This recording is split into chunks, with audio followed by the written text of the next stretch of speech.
it true that if you trained an animal to self-administer sugar, that you could provoke sugar withdrawal with naloxone? Yes, that was one of the findings that I think, for me, people will often say, well, what was like the key finding that like solidified that sugar was addictive? And I always tell people there's no key finding, that's not how science works. There has to be a whole bunch of data that you can put together to support an idea.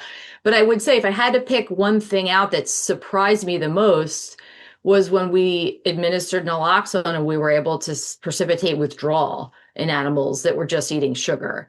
And, that alone, I think, really kind of changed it in terms of, really, I guess, kind of encouraging us to explore the brain mechanisms that underlie what was going on. And so a lot of that behavioral work then led to, the neuroimaging work that we did in animals. And then also, looking more deeply at like receptor binding for mu opioids and dopamine and kind of that more neuroscience related work to get at what was driving these behaviors that we were seeing. And interestingly enough, when we, did all those studies and started doing the research, looking at, dopamine levels using microdialysis, again, we were seeing the same kinds of things that you would see if animals were using drugs and alcohol. So this was just another piece of the story that we were now able to, show the scientific community about how sugar could be addictive. Right.